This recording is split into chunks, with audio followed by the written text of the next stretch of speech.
Welcome to the Pharmacy Residency Podcast, a member of the Pharmacy Podcast Network. I'm Tony Guerra, pharmacist, publisher, and professional editor, bringing you interviews and advice on succeeding in your residency journey. You can sign up for the email list at pharmacyresidencypodcast.com to get your free LOI template or get editing help working one-on-one with me at residency.teachable.com. Let's get started with the show. All right, well, one of the most difficult things to figure out is what should you do because you get no information from the actual sites. And a poll was put out which had about 265 respondents. And what I wanted to do was make that poll a little bit better with some graphs that I put into Excel, because the pie charts are pretty bad. So let's look at this. So it's the application stats survey, and here are the results. But I wanted to get past these pie charts, which are a little bit terrible in terms of getting the data that we want. So first, most of the applicants were traditional, that is, they were graduating this spring, so 94% or 94.4%. But 6% were non-traditional, that is, they graduated before, they're coming back to apply for residency. 83% were applying to a PGY1, only 17% were applying to a PGY2. So just know that PGY2 applications are probably going to be a little bit smaller, so the fact that they're in here skews the data a little bit to the left. So we should expect just a little bit fewer applications if you're applying to PGY2, just because there are fewer PGY2s to apply to. You can also see the most popular PGY2. Now, there were 50 responses. So the most popular of them, and I'm not sure why it did it alphabetically instead of by number, but the most popular PGY2 is actually oncology. But remember, there's only 9 answers, so there's just not a ton of data, okay?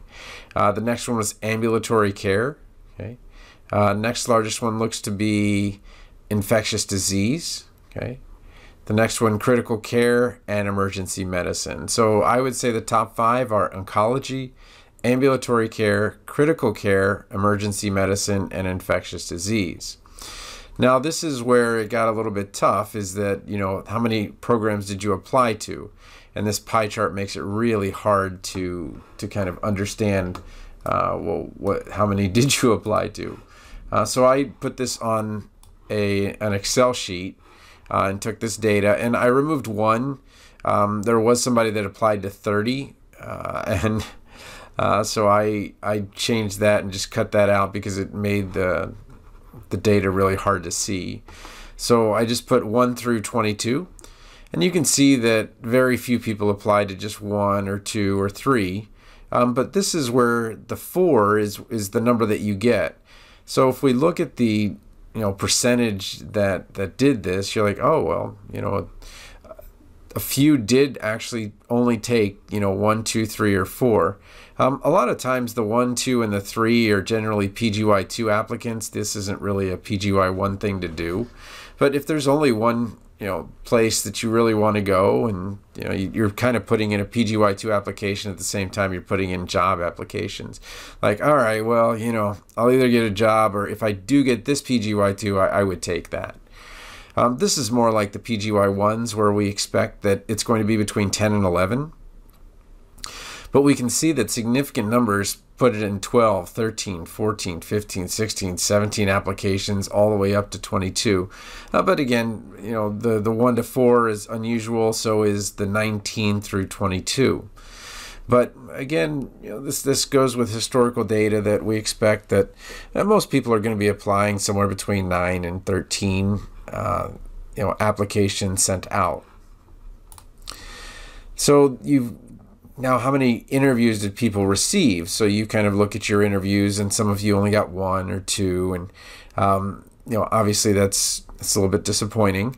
But it's not that unusual to be down here where you only got between 1 and 4 interviews. But again, with so many PGY2s in here, or 20% of the data, this is really PGY2 land. To get that few interviews. But you can see people have gotten all the way up to 22 interviews. And you're like, oh my gosh, that'd be amazing. Well, I don't know that you would accept 22 interviews. That's a lot. Unless you don't have an appy that block, or the block after it, But here we go, and we see that, most of the time people are going to get, 5, 6, 7, 8, 9, 10 interviews.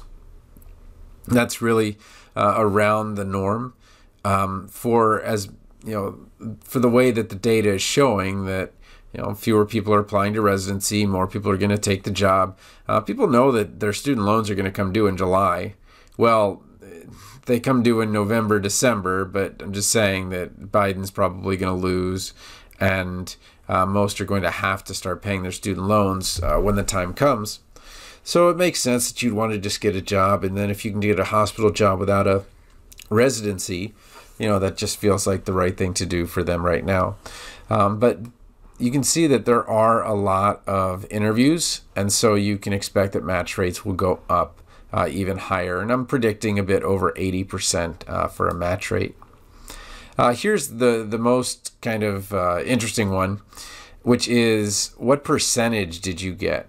So very few only got 0%. So what it works out to be is this is 0 to 10, 11 to 20, 21 to 30, 31 to 40, and so forth. So if I sent 10 out and I only got 2 back, that would go between 11 and 20. So what we're seeing is that if I sent 10 out, the most likely situation is that I got 7 back. And then the next most likely is I got 9 back. And then the next most likely is I got 8 back. So it's really very, very high when you talk about the people that have been doing this and how many they got. Now, again, the data is skewed because of those PGY2s. So we expect that if you get PGY2, you're going to be way up here. And most PGY2s do get the interviews. But that's kind of telling. So let me explain it again.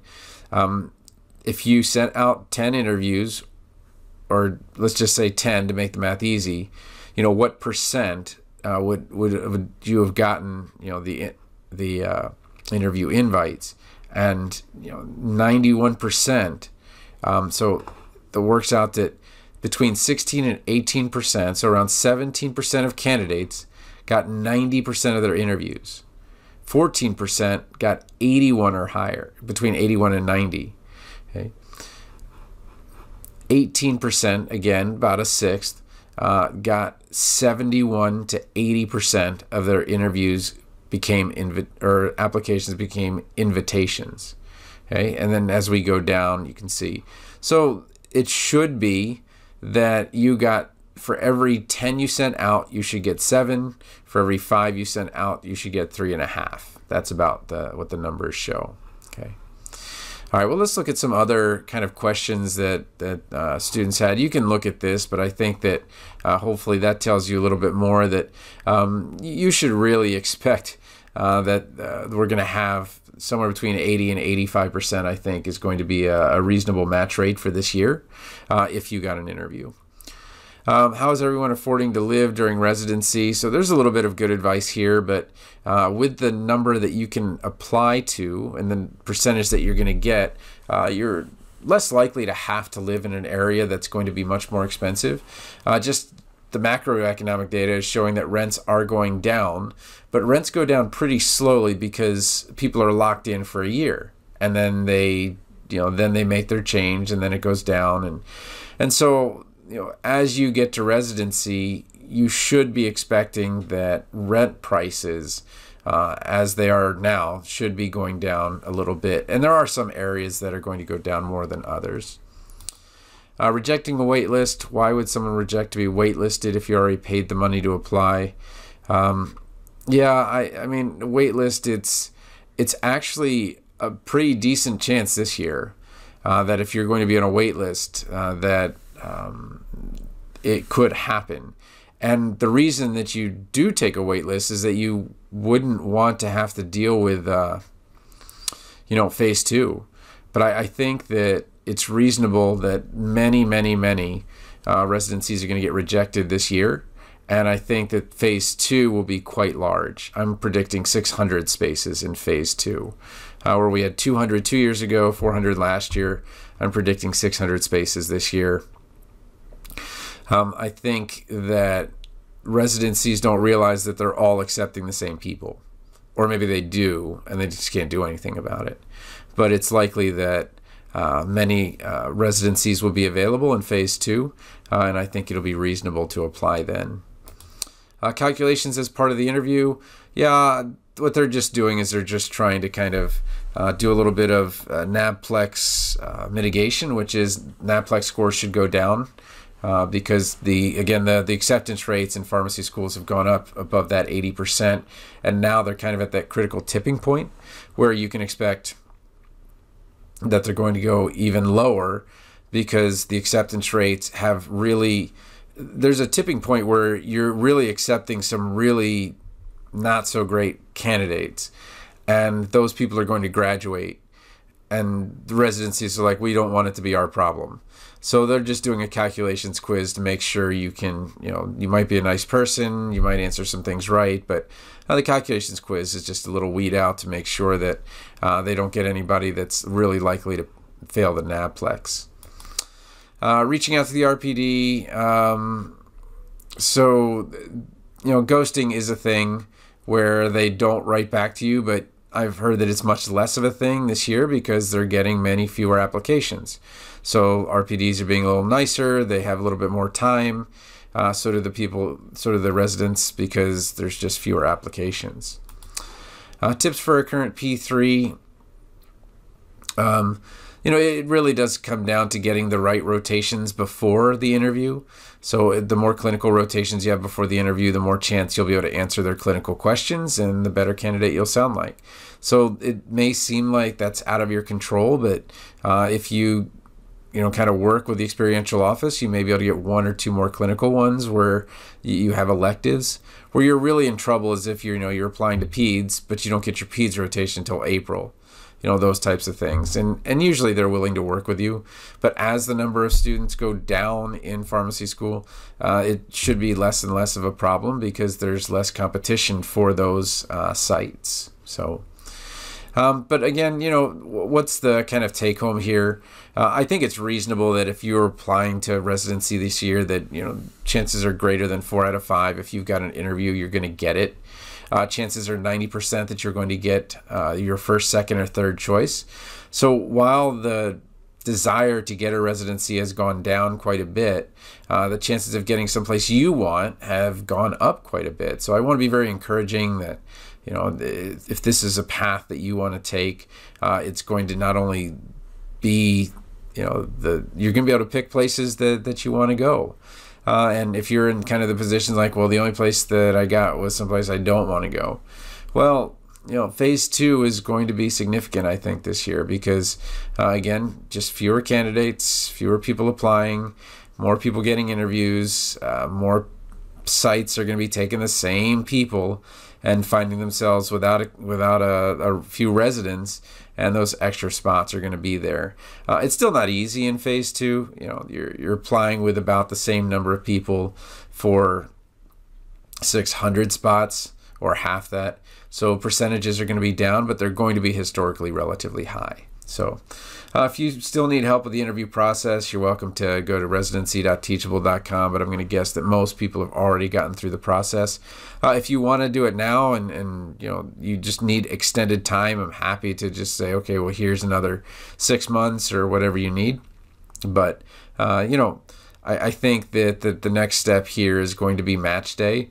But do take care of yourself. Do make sure to apply for a couple of jobs just in case residency doesn't work out. It's a fickle creature. It's the fairness is not really there a lot of times, and it's reasonable to say that sometimes you just pick sites where they've already kind of got somebody that they want. It's not you. It's just that bad luck. And the other way around goes too. Sometimes you just really click and you apply to the right places and you get a little bit lucky and you do end up. But it's so skewed toward the candidate that if you do get a residency, it's probably the place that you're going to want. the Pharmacy Residency Podcast, a member of the Pharmacy Podcast Network. You might also like to check out our available residency audiobooks at pharmacyresidencypodcast.com/books, where you can get your first book free if you've never been on Audible before, or work one-on-one with me as a professional editor at residency.teachable.com. Feel free to send an invite to connect with me, Tony PharmD, on LinkedIn, or email me at tonythepharmacist@gmail.com with questions. Music was by Policy.